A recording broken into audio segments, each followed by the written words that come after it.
16వ శతాబ్దంలో ఆండ్రియాస్ వెసిలియాస్ అనే ఒక ఫిజిషియన్ ఊపిరి ఆడకుండా ఉన్న ఒక జంతువు శ్వాసనాళంలో ఒక పైప్ని పెట్టి గాలిని ఆ పైప్ ద్వారా ఆ జంతువు ఊపిరితిత్తులోకి పంపి దాన్ని బ్రతికించాడు. 16వ శతాబ్దంలో ఈ ప్రక్రియకి అంత గుర్తింపు రాలేదు.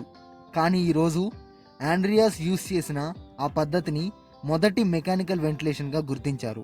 ఈరోజు ఆ వెంటిలేషనే లేకపోతే ఎంతోమంది ప్రాణాలు కోల్పోయేవారు. ఈరోజు మనం వెంటిలేటర్స్ కృత్రిమ ఊపిరితిత్తులుగా ఎలా పనిచేస్తాయో తెలుసుకుందాం.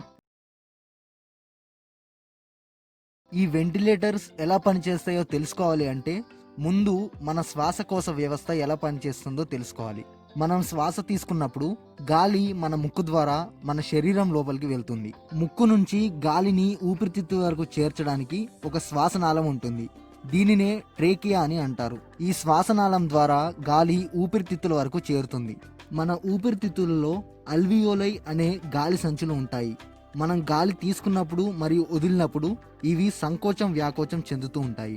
మన ఊపిరితిత్తులలో సుమారుగా 50 కోట్ల అల్వియోలై ఉంటాయి. ఈ అల్వియోలై చుట్టూ రక్తనాళాలు చుట్టుకొని ఉంటాయి. మనం శ్వాస తీసుకున్నప్పుడు ఆ గాలి అల్వియోలైకి చేరుతుంది. అక్కడ ఉన్న రక్తనాళాలు ఆ గాలిలోని ఆక్సిజన్ని అబ్జర్వ్ చేసుకొని శరీరం మొత్తానికి సరఫరా చేస్తుంది. ఈ ప్రక్రియ అయిపోయిన తర్వాత మిగిలి ఉన్న కార్బన్ డైఆక్సైడ్ లాంటి అనవసరమైన గాలులు మన ముక్కు ద్వారా బయటకు వచ్చేస్తాయి. మన శ్వాసకోశ వ్యవస్థ సరిగ్గా పనిచేస్తున్నప్పుడు ఈ ప్రక్రియ అంతా ఆటోమేటిక్గా జరిగిపోతుంది. కానీ మన శ్వాసకోశ వ్యవస్థ చాలా కారణాల వల్ల సరిగ్గా పనిచేయకపోవచ్చు. అలాంటి సమయాల్లో వెంటిలేటర్స్ మన శరీరంలోకి ఆక్సిజన్ని పంపడానికి సహాయం చేస్తాయి. వెంటిలేటర్ యొక్క పైప్ కృత్రిమ శ్వాసనాళంలాగా పనిచేస్తూ మన ఊపిరితిత్తుల్లోకి ప్యూర్ ఆక్సిజన్ని పంపడానికి సహాయం చేస్తుంది. ఒక వెంటిలేటర్ పాడైపోయిన ఊపిరితిత్తులు ఎక్కువ ఆక్సిజన్ తీసుకునేలా సహాయం చేసి శరీరం మొత్తానికి సరఫరా చేసేలా సహాయం చేస్తుంది. వెంటిలేటర్స్లో 2 రకాలు ఉన్నాయి.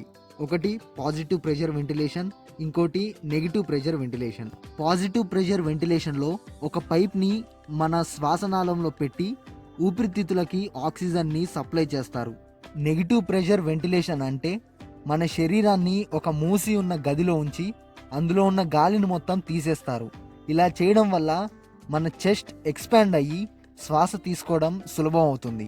19వ శతాబ్దంలో నెగిటివ్ ప్రెషర్ వెంటిలేషన్తోనే డాక్టర్స్ పేషెంట్స్కి చికిత్స చేసేవారు. ఈ వెంటిలేషన్ చేయడం కోసం డాక్టర్స్ పేషెంట్ శరీరాన్ని ఒక మూసి ఉన్న రూమ్లో ఉంచి ఆ రూమ్లో ఉన్న గాలిని మొత్తం మోటార్ ద్వారా బయటకు పంపుతారు. ఇలా చేయడం ద్వారా పేషెంట్ చెస్ట్ ఎక్స్పాండ్ అయ్యి శ్వాస తీసుకోవడం సులభం అవుతుంది. 1928లో ఎలక్ట్రిక్ మోటార్ని ఉపయోగించి ఒక ట్రాన్స్పోర్టబుల్ వెంటిలేటర్ని తయారు చేశారు. దీని పేరే ఐరన్ లంగ్.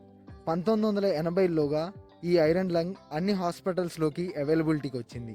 కానీ ఇది మొత్తంగా పేషెంట్ శరీరాన్ని మూసేసి ఉండటం వల్ల పేషెంట్ కదలడానికి ఇబ్బందిగా ఉండేది. అంతేకాకుండా డాక్టర్స్ పేషెంట్ని చెక్ చేయడానికి వీలు ఉండేది కాదు. ఇలా నెగిటివ్ ప్రెషర్ వెంటిలేషన్లో ఎన్నో సమస్యలు ఉండడం వల్ల 1960లో హాస్పిటల్స్ అన్నీ పాజిటివ్ ప్రెషర్ వెంటిలేషన్ వాడటం మొదలుపెట్టాయి. సాధారణ కేసెస్లో ఒక ఫేస్ మాస్క్ని పేషెంట్ మూతి మరియు ముక్కుకు పెట్టి గాలిని ప్రెషర్తో పేషెంట్ బాడీలోకి పంపేవారు. కానీ సివియర్ కేసెస్లో ఒక పైప్ని పేషెంట్ శ్వాసనాళంలో పెట్టి గాలిని డైరెక్ట్గా లంగ్స్లోకి పంపిస్తారు. ఇలాంటి సమయాల్లో వెంటిలేటర్స్ కృత్రిమ ఊపిరితిత్తులుగా పనిచేస్తాయి. శ్వాస తీసుకోవడం మరియు వదలడం కొన్ని పైపుల ద్వారా జరుగుతుంది. ఇప్పుడు ఉన్న మోడర్న్ వెంటిలేటర్స్లో పేషెంట్ పరిస్థితిని గమనించడానికి కంప్యూటర్ మానిటర్స్ వర్క్ చేస్తూ ఉంటాయి. ఈ మానిటర్లోని డేటా సహాయం తీసుకొని పేషెంట్ ఊపిరితిత్తులకి ఎంత ప్రెషర్తో గాలిని పంపాలి అని డిసైడ్ చేస్తారు. ఈ వెంటిలేటర్స్ యూస్ చేయడం వల్ల కూడా మనిషి శరీరానికి కొంచెం ప్రమాదం ఉంది. వెంటిలేటర్స్ యొక్క గాలి ప్రెషర్ని తట్టుకోవడానికి పేషెంట్స్కి హెవీ డ్రగ్స్ని ఇస్తారు. అంతేకాకుండా తరచుగా వెంటిలేషన్ యూస్ చేయడం వల్ల ఊపిరితిత్తులు పాడైపోయే ప్రమాదం ఉంది. కానీ అత్యవసర పరిస్థితుల్లో వెంటిలేటర్స్ చాలా బాగా ఉపయోగపడతాయి. ఈ కరోనా మహమ్మారి వెంటిలేటర్స్ యొక్క అవసరాన్ని మనకి రోజు గుర్తు చేస్తూనే ఉంది.